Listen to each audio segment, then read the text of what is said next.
वहीं कोलकाता के RG Kar medical college में छात्रा के साथ दरिंदगी की घटना ने दिल दहला दिया था। इस घटना को लेकर डॉक्टर्स ने खूब विरोध प्रदर्शन किया था। इस घटना को अभी 1 साल पूरे नहीं हुए हैं, एक बार फिर कोलकाता के एक शिक्षण संस्थान में छात्रा से दरिंदगी की घटना सामने आई है। शहर के एक लॉ कॉलेज में एक छात्रा के साथ गैंगरेप हुआ।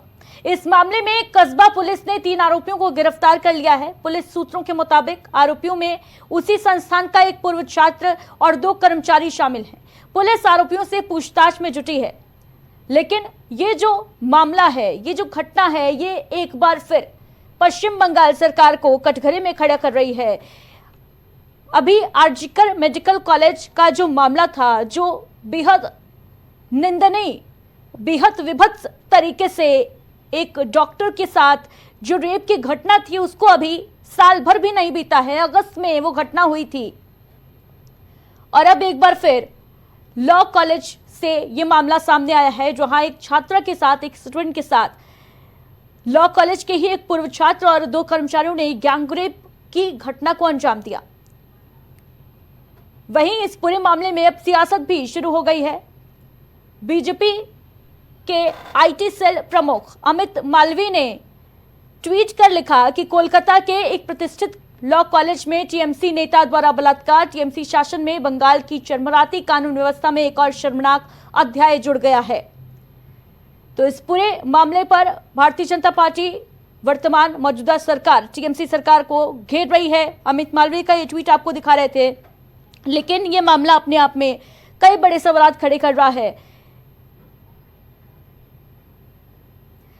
इस खबर पर हमारे साथ शुभांकर भट्टाचार्य टीएमसी समर्थक के तौर पर जुड़ रहे हैं। शुभांकर जी, बहुत बहुत स्वागत है प्राइम टीवी पर आपका। शुभांकर जी, अभी आरजीकर मेडिकल कॉलेज वाली जो घटना थी, उसको 1 साल भी नहीं बीता है। अब लॉ कॉलेज में जो स्टूडेंट है उसके साथ गैंगरेप, क्या जो अब लड़कियां हैं, जो महिलाएं हैं, वो अपने वर्क प्लेस की बात छोड़ दीजिए, अब अपने कॉलेज में भी सुरक्षित नहीं रह गई हैं, अब डॉक्टर्स अस्पताल में सुरक्षित नहीं रह गई हैं। देखिए, मैं इस बात की पहले तो मैं बता दूं कि ये बात की घोर निंदा करता हूं कि जिस प्रकार से कोलकाता में एक लॉ कॉलेज की छात्रा के साथ जो बलात्कार हुआ, वो बिल्कुल मतलब ये बहुत ही बड़ा जघन्य अपराध है।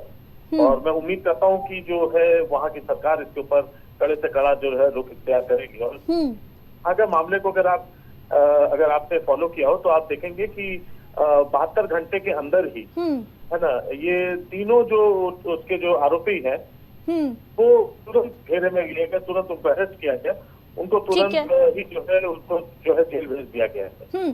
ठीक है शुभांकर भट्टाचार्य जी, कार्रवाई तो घटना होने के बाद होती ही है, हर केस में होती है, लेकिन बड़ी बात तो यही है ना कि इतने मंसूबे कैसे इन लोग के बढ़े हुए हैं। ये जो हैवान हैं, इनके मंसूबे इतने ज्यादा कैसे बढ़े हुए हैं पश्चिम बंगाल में कि ना डॉक्टर्स अपने अस्पताल में सुरक्षित महसूस कर रहे हैं, ना छात्राएं अब स्कूल कॉलेजेस में सुरक्षित महसूस कर रही हैं। नहीं, मैं इस बात पे मैं पूरी तरीके से आपसे सहमत नहीं हूं कि अगर आप कहें कि सिर्फ और सिर्फ ये बंगाल में ऐसा है, वैसा नहीं है।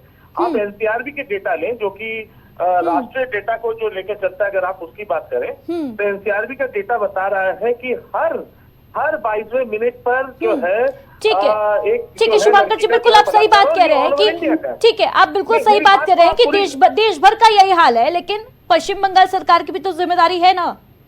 बिल्कुल है, बिल्कुल है। पश्चिम बंगाल की सरकार की जिम्मेदारी बनती है, तुरंत इसीलिए एक्शन भी लिया जा रहा है। अभी 2 दिन नहीं बीते, जैसे ही मेरे ख्याल से 2 दिन के अंदर ही जो है ये जो है तीनों छात्र जो है उनको अरेस्ट कर लिया गया है इस बात से। लेकिन इस बात को जरा समझने की कोशिश करिए कि जब ऐसी बातों को लिया जाता है तो तुरंत ऐसे भी कारणों को संज्ञान में लेना चाहिए, जैसे कि लखनऊ जैसे क्षेत्र में हुआ, इंदिरा नगर जैसे इलाके में एक मेट्रो स्टेशन के नीचे 3 वर्षीय बच्ची के साथ बलात्कार होता है और आज 6 जून से लेकर आज तक कोई कार्रवाई नहीं, अभी तक कोई धरपकड़ नहीं, अभी तक आरोपी का कोई पता तक नहीं चला।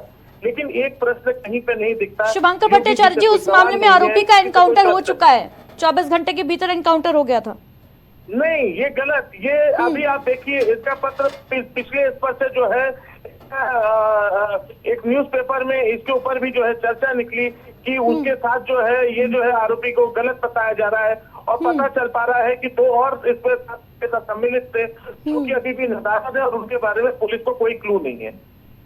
तो बात यही पे है कि जब हम लोग किसी अपराध की बात करते हैं तो अपराध के खिलाफ जो है एक आवाज उठानी जरूरी है, और इसका जो है पूरे देश में इसके खिलाफ एक माहौल बनाना जरूरी है। बात ये नहीं है कि वो पश्चिम बंगाल में है, कि दिल्ली में हो रहा है, कि बम्बई में हो रहा है, कि लखनऊ में। बिल्कुल बिल्कुल शुभंकर भट्टाचार्य जी, तो करना पड़ेगा। ये जरूरी नहीं है कि कहां पर हो रही है घटना, लेकिन हो रही है, इस पर ध्यान देना जरूरी है, और ऐसी घटनाएं ना हो इस पर रोक लगाने के लिए कड़े कदम उठाने की भी आवश्यकता है। बिल्कुल। हमारे साथ जुड़ने के लिए बहुत बहुत शुक्रिया आपका शुभंकर जी।